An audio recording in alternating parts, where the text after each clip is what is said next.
মুসা আলাইহিস সালামের জামানায় কয়েকটা জিন্দা নবী একসঙ্গে ছিল, বলুন আলহামদুলিল্লাহ। কিন্তু আপনার আমার রসুলকে বাপজি এমন একটাই পাঠিয়েছেন, গোটা পৃথিবীর মধ্যে নবী আমার একাই ছিলেন রসুল, বলুন আলহামদুলিল্লাহ। সকলকে জানাই আমার বুক ভরা ভালোবাসা সালাম। আসসালামু আলাইকুম ওয়া রাহমাতুল্লাহি ওয়া বারাকাতুহু। আলহামদুলিল্লাহ, সমস্ত প্রশংসা হামদ ও নাত সাধনা ভজনা সে মহান রব্বুল আলামিনের জন্য, যে মহান রব্বুল আলামিন আমাদেরকে বড় ভালোবেসে রহম করে বিভিন্ন গুনার মজলিস থেকে বাছাই করে নিয়ে সে মহান রব্বুল আলামিন কাউকে আসর থেকে নিয়ে, কাউকে মাগরিবের পর, কাউকে এশার পর থেকে নিয়ে মহান রব্বুল আলামিন এই রহমতের মজলিসে আমাদেরকে যে এতক্ষণ পর্যন্ত বসে রেখেছে, তাই মহান রব্বুল আলামিনের দরবারে শুকরিয়া স্বরূপ আদায় করে বলুন আলহামদুলিল্লাহ।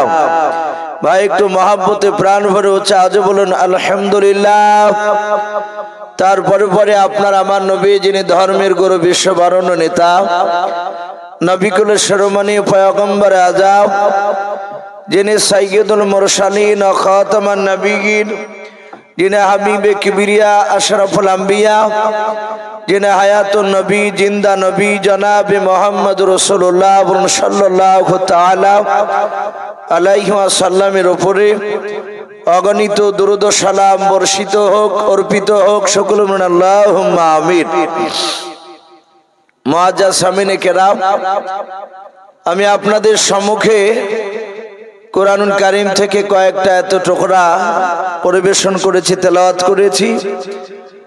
তারপরে পরে বিশ্ব নবীজির পবিত্র জবান থেকে মাত্র দুটো হাদিসের টুকরা পাঠ করেছি। ইনশাআল্লাহ যথাসময়ের মধ্যে আমার বক্তব্য আমি ইতি করব। কারণ ভাই, প্রায় জায়গাতে এলাকায় এবছর দেখা যাচ্ছে রাত্রি 12টার আগে বাপজি জালসা শেষ হয়ে যাচ্ছে প্রায় জায়গায়। তা আপনাদের যে বাপজি মজমার যে আবহাওয়া, আমার মনে হয় না যে বাপজি 12টা পার হবে। আর সামনে বাপজি ডাকবো না, কয়েকজন ভাইকে দেখলাম চেয়ার হাতে করিলি ঢুকছে একদম শেষে। তাহলে চেয়ার ছেড়ে তো বাপজার নিচে বসা যাবে না। তো যাই হোক ভাই, বসে থাকেন আলহামদুলিল্লাহ। দোয়া করি আল্লাহ রাব্বুল আলামিন আজকে জালসার মাহফিল যেন কবুল করুন, বলুন আল্লাহুম্মা আমিন। আর কারি সাহেবকে আমি একটু অনুরোধ করব, এবং হাবিব ভাইও আছে, আমাকে বেশ কয়েকজন এরকম কথা বলে যে হুজুর রাত্রি যত বেশি হয় দেখতে পাই স্টেজের সভাপতি সাহেব আর যারা বসে থাকে, আর দেখতে পাওয়া যে বক্তারা তারা সুড়ুক সুড়ুক করে চায় টান মারে, আর আমরা বাচ্চা ছেলে মতো টুকটুক টুকটুক করে তাকে দেখি, আমাদেরকে দেয় না। তো কারি সাহেব হুজুর যদি একটু ইশারা করে যদি এক কাপ করে যদি চায়ের ব্যবস্থা করে দেয়, তাহলে আলহামদুলিল্লাহ খুব ভালো হয় আপনাদেরও, তাই না বলে? তাহলে একটু ভালো হবে। আমি অনুরোধ করব, কারি সাহেবের আমি দেখলাম ঘরেই চায়ের সব কারখানা আছে, আমাকেও করে খাওয়ালেন উনি। তো যাই হোক, দিলে আলহামদুলিল্লাহ ভালো হবে। এবং শেষ যাক আলহামদুলিল্লাহ অর্ডার করা হয়েছে বলেছে। তাহলে ভাই আসি, আজ অন্যদিকে যাব না। কোরআন শরীফে মহান রব্বুল আলামিন কটা নবী রসুলের নাম দেওয়া আছে আপনাদের কারো মনে আছে ভাই? কোরআনে কটা আছে? 25 জন। গোটা কোরআনে বাপজি 25টা নবী রসুলের নাম আছে। কিন্তু আমরা ওলামার মুখে বাপজি শুনতে পাই পৃথিবীতে আদম আলাইহিস সালাম থেকে নিয়ে আপনার আমার নবী জনাবে মুহাম্মদ রাসূলুল্লাহ সাল্লাল্লাহু তাআলা আলাইহি ওয়াসাল্লাম পর্যন্ত 1,24,000, এটা মিশকাত শরীফের হাদিস। আমরা আরো বাপজি শুনতে পাই উলামার এরকম বলে, মতান্তরে টেনে বলে যে মতান্তরে 2,24,000 নবী রাসূল, বলে না?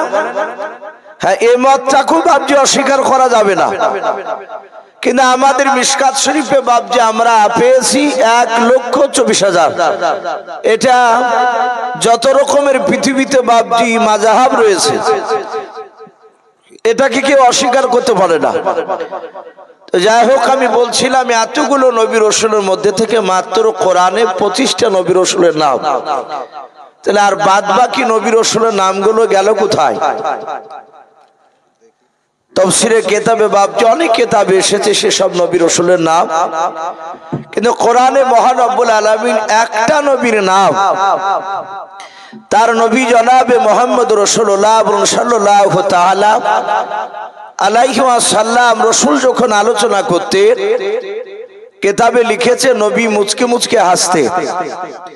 সেই নবীটার নাম আমরা সকলেই জানি, হযরতে মুসা কালিমুল্লাহ আলাইহিস সালাম। এই মুসা নবী পৃথিবীতে যত নবী রাসূল আল্লাহ পাঠিয়েছে সব নবী রাসূলের মধ্যে থেকে সবচেয়ে মেজাজি নবী, রাগীল নবী কে ছিলেন একটু জোরে বলো? এ হযরতে মুসা আলাইহিস সালাম।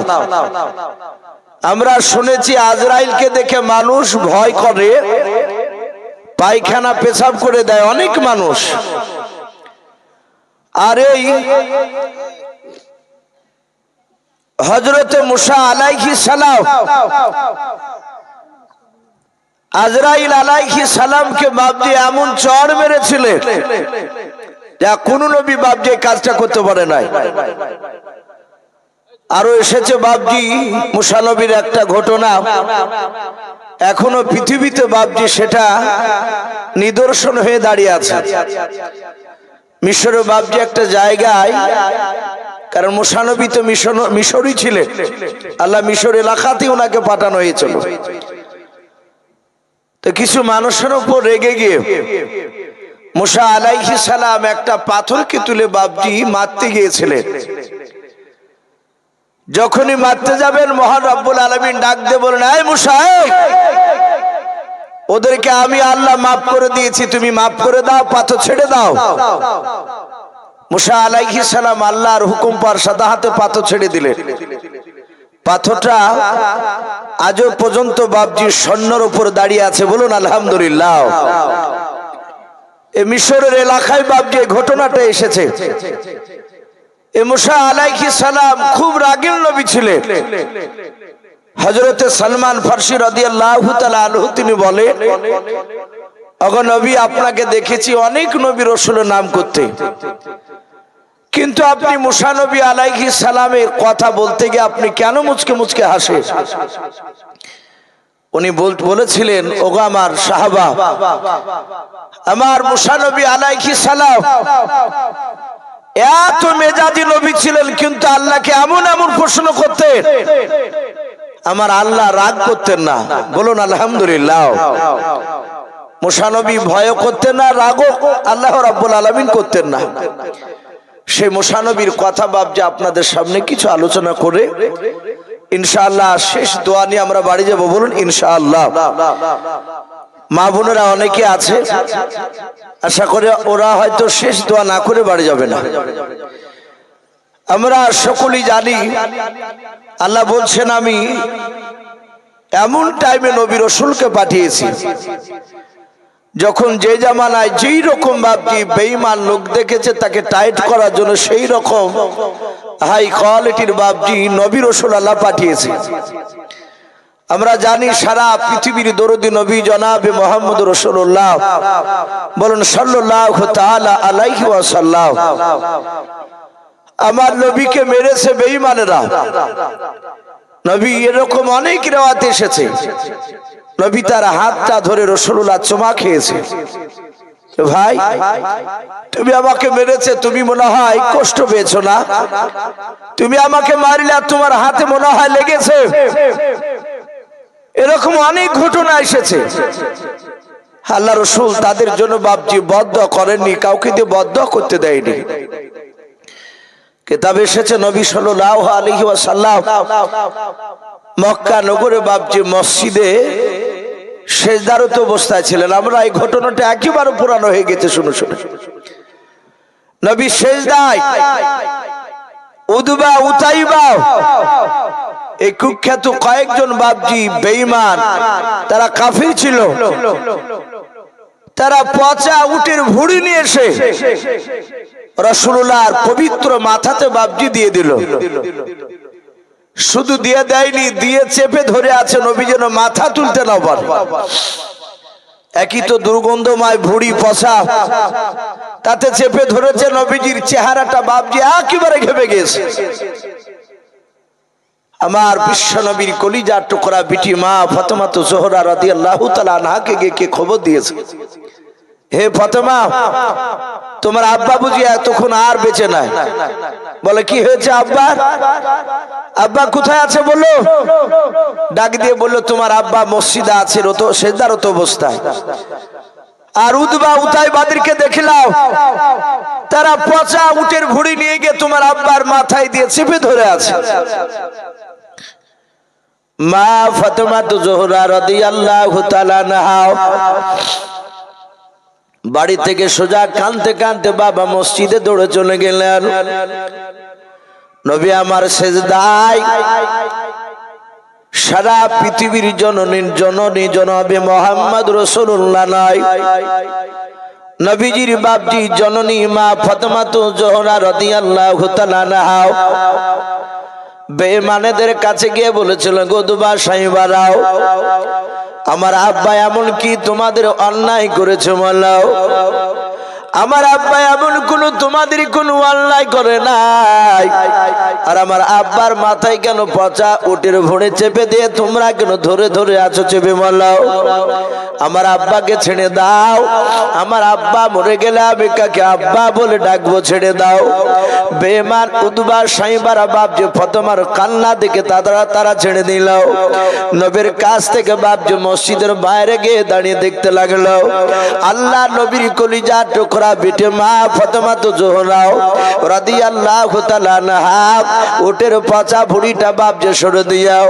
আল্লাহর নবীজিকে বাপজি হাত দুখানা ধরে নবী আমার ফাতেমাকে বুকের সাথে জড়ে ধরে বললেন, মা তোমাকে কে খবর দিয়েছে বলো? মা ফাতেমা জোহরা কেঁদে কেঁদে বলেন, আমাকে একজন খবর দিল। আমি তার চেহারার দিকে ভালো করে দেখলাম। আমি ঘরের ভেতরে ছিলাম, বাড়ির ভিতর থেকে নাই বাহির থেকে আওয়াজ দিয়ে বলেছিল, ফাতেমা তোমার আব্বা মনে হয় আর বেঁচে নাই। ওগো আব্বা, আমি দৌড়ে চলে এসে আপনার মাথা থেকে ভুঁড়িটা সরে দিলাম। মা ফাতেমা জোহরা হাত দুখানা বাপজি তুলে আল্লাহর কাছে বদদোয়া করতে লাগলেন, ওগো মালিক, তোমার বিশ্ব নবী জনাবে মুহাম্মদ রাসূলুল্লাহ সাল্লাল্লাহু তাআলা আলাইহি ওয়াসাল্লাম আমার উনি আব্বা জান, ওগো মাওলা তুমি তো জানো আমার আব্বা কারো চুল পরিমাণ অন্যায় করে নাই, দোষ করে নাই। ওগো আল্লাহ, আমার আব্বাকে যারা আজকে কষ্ট দিতেছিল, যারা কষ্ট দিয়েছে তাদেরকে তুমি ধ্বংস করে দাও।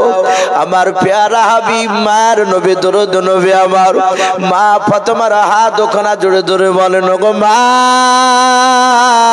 ফাতেমা, খবরদার তুমি আমার উম্মতের জন্য বদদোয়া করো না রে ফাতেমা। এই ফাতেমা শুনে না, কোরআনে আল্লাহ আমাকে বলেছেন, আমা আরসালনাকা ইল্লা রাহমাতাল লিল আলামিন। ওরে ফাতেমা, পৃথিবীতে আদম নবী আলাইহিস সালাম থেকে নিয়ে শুনে নাও ঈসা রুহুল্লাহ আলাইহিমুস সালাম পর্যন্ত এতগুলো নবী রাসূল আল্লাহ পাঠিয়েছেন। ফাতেমা, কাউকে আল্লাহ রাহমাতাল লিল আলামিন নবী উপাধি দেয় নাই, শুধু তোমার আব্বা জানকে রাহমাতাল লিল আলামিন নবী বলেছে। ওরে ফাতেমা, আমি নবী পয়গম্বর, আমি ওদেরকে মাফ করে দিয়েছি, বলুন সুবহানাল্লাহ। এই ছিল বাপজি রাসূল। এরকম বাপজি কোন নবী তার উম্মতকে ভাবে আপনার ভালো দোয়া খুব কমই করেছে। হযরত ইউনূস নবী আলাইহিস সালাম আমরা নাম শুনেছি। ইউনূস নবী যখন দেখলেন গ্রামের লোকরা তার কথাকে মানলো না, ইউনূস নবী বলেন, আল্লাহ আর সহ্য করতে পারি নাই, তুমি দাও তোমার আযাব দিয়ে আবার এলাকাকে ধ্বংস করে দাও। ইউনূস নবী আলাইহিস সালাম বদদোয়া করে বাপজি পালিয়ে যাচ্ছিলেন। ওই যে নৌকা যেতে গিয়ে বাপজি নৌকা ডুবে যাচ্ছিল। তখনকার মানুষের বাপজি একটা বিশ্বাস ছিল যে মানুষ যারা অতিরিক্ত গুনাহ করবে, অন্যায় করবে, তারা নদীতে পার হতে গেলে হয়তো ডুবে যাওয়ার সম্ভাবনা থাকবে। নৌকার মাঝে বলেছিল, মনে হয় নৌকাতে কোনো পাপী লোক রয়েছে, গুনাহগার মানুষ আছে, সবাই নিজের গুনাহের দিকে বাপজি তাকাতে লাগলো। লাস্টে ইউনূস নবী দেখলেন আমারই অন্যায় হয়েছে, আমি বদদোয়া করে পালিয়ে যাচ্ছিলাম। ইউনূস নবী বলেন, ভাই মাঝি, আমি হচ্ছি আল্লাহর কাছে গুনাহগার বান্দা। কেউ বিশ্বাস করছে না, কারণ উনি তো নবী। আমার বলার উদ্দেশ্যে প্রতিটা নবী বাপজি বদদোয়া করেছেন, মারতে গিয়েছে তার উম্মতকে। না, আপনার আমার রাসূল সাল্লাল্লাহু তাআলা আলাইহি ওয়াসাল্লাম বাপজি বদদোয়া করেনি। তা আল্লাহ রাসূল মুসা নবী আলাইহিস সালামের কথা বলতে গিয়ে হাসতে। আমরা বসে আছি, আমি বলছিলাম যখন যে বাদশা, তখন সেই বাদশাকে টাইট করার জন্য সেই রকম নবী পাঠিয়েছিলেন। মুসা নবী জামানায় যে কুখ্যাত বেঈমান কাফের বাদশা ছিল, যার নাম বাপজি আমরা সকলেই জানি ফেরাউন বলে নাম। কোরআন শরীফ তাফসীর মারিফুল কোরআন এসেছে, তার প্রথমে নাম ছিল বাপজি ফারা। এই ফারা থেকে ফেরাউন, এই বেঈমান ফেরাউন, তার লাশ আজও পর্যন্ত বাপজি মাটিতে খায় নাই। মিশরের বুকে বাপজি চিড়িয়াখানাতে বাপজি তাকে রাখা হয়েছে।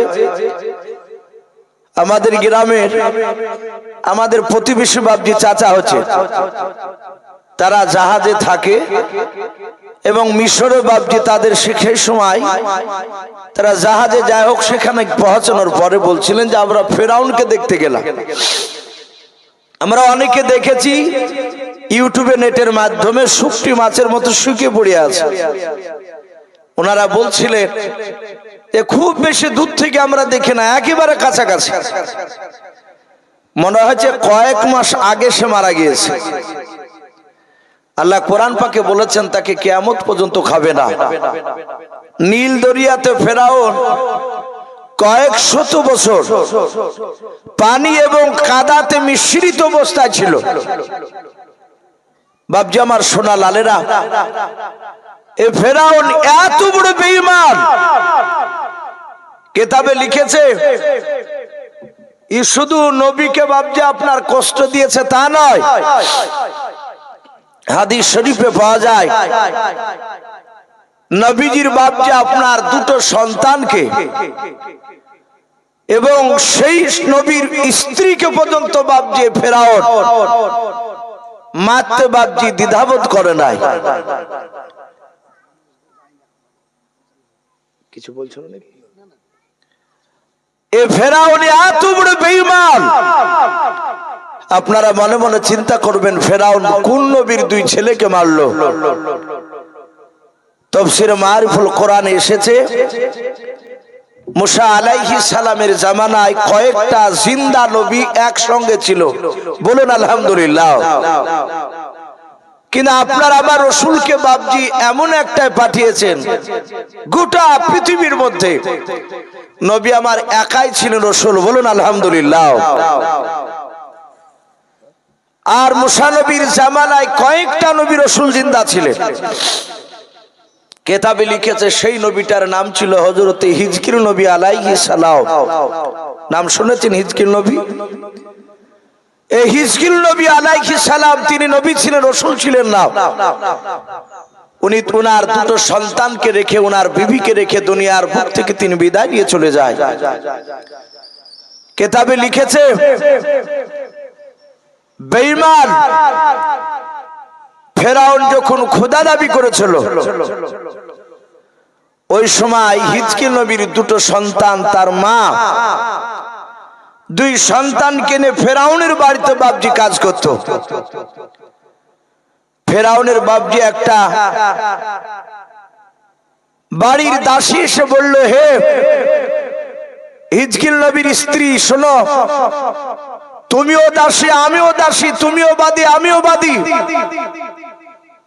ফেরাউন খোদা দাবি করেছে, তোমাকে খোদা মানতে বলেছে ফেরাউনকে। হিজকিল নবীর স্ত্রী বলেছিল কণ্ঠে জান থাকাকালীন পর্যন্ত আমরা কেউ, আমার দুই সন্তান এবং আমি তিনজনা মিলে আল্লাহকে ছাড়া আমরা কাউকে আল্লাহ বলে মানতে রাজি নাই। বলুন আলহামদুলিল্লাহ। যারা প্রকৃতি ইমানদার হবে, আল্লাহওয়ালা হবে, তারা পৃথিবীর শক্তি কাউকে ভয় পায় না, একমাত্র আল্লাহকে ছাড়া। ফেরাউনের আরেকটা দাসী গিয়ে ফেরাউনকে বলল যে তোমাকে আল্লাহ বলে মানবে না। বলে মানবে না? বলে না। ফেরাউন কয়েক হাজার তার প্রজার সামনে হিজকিল নবীর স্ত্রীকে ডাকলো। ফেরাউন বলল, হে আমার প্রজারা, এই কয়েক হাজার লোকের সামনে একটা কড়াই নিয়ে এসো। খাজুরে যে রহজাল দেয়, যে আমরা তাওয়া বলি, অনেকে কড়া বলি। তাওয়া নিয়ে এসে তাতে তেল ঢেলে দিয়ে তলে আগুন ধরে দাও। তলে কাঠকুটালি দিয়ে বাপজি আগুন ধরে দিল। দাও দাও করে আগুন জ্বলছে, আর তাওয়াতে যে তেল রয়েছে সে তেলটা টকবক টকবক করে ফুটছে।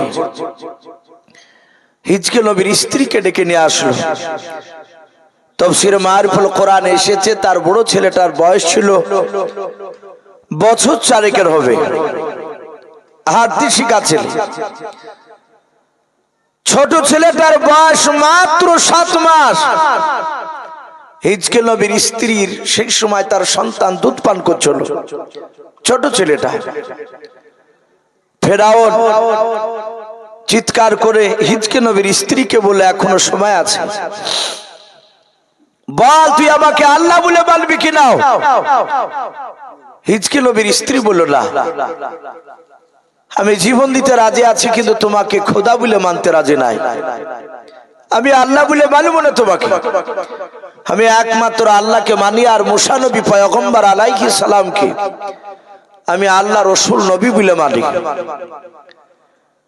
হিজকিল নবীর সামনে নয়, তার স্ত্রীর সামনে ফেরাউন চিৎকার করে বলল, হে হিজকিল নবীর স্ত্রী, এই বাদী শুনে নাও, তুমি যদি আমাকে আল্লাহ বলে না মানো, তাহলে তোমার যে বড় ছেলেটা রয়েছে, তোমার চোখের সামনে তোমার সন্তানকে তেলের কড়াইতে ছেড়ে দেওয়া হবে। জীবন্ত তোমার ছেলেকে তেলের কড়াইতে ছেড়ে দিয়ে তাকে দুনিয়ার বুক থেকে তাকে শেষ করে দেওয়া হবে। বলে রাজি আছি, তোমাকে খোদা বলে মানতে রাজি নাই। হিজকিল নবী আলাইহিস সালামের বড় ছেলেটাও হিজকিল নবীর বাপজি বিবির হাতখানা ধরে বলেছিল, মা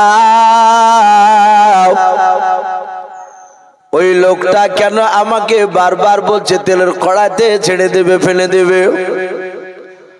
ওগো মা, ওই তেলের কড়াইতে ওই লোকটা ফেলে দিলে আমি তো আর জিন্দা থাকবো না, মারা যাব। ও মা, তুমি বারণ করো লোকটা যেন আগুনের তেলের কড়াইতে যেন আমাকে যেন না ফেলে দেয়। হিজকিল নবীর স্ত্রী কান্না করে করে বলেছিল, বেটা, এটা আল্লাহ আমাদেরকে পরীক্ষা নিয়েছে রে বাবা। ওই লোকটা মিশরের বড় বাদশাহ বেঈমান ফেরাউন, সে খোদা দাবি করেছে রে বাবা। তোমার আব্বা ওর বিরুদ্ধে কথা বলেছিল, মুসা নবী ওর বিরুদ্ধে কথা বলেছে। শুনে নাও বাবা, ওকে আল্লাহ বলে মানাও। তুমি আর আমি শুনে নাও, এক আল্লাহকে ছাড়া কাউকে মানবো না। যদি তোমাকে তেলের কড়াইতে ছেড়ে দেয় রে বাবা, জীবনটা চলে গেল মৃত্যুর পর, নিশ্চয় আল্লাহ তোমাকে জান্নাতে দিবে। বলুন সুবহানাল্লাহ।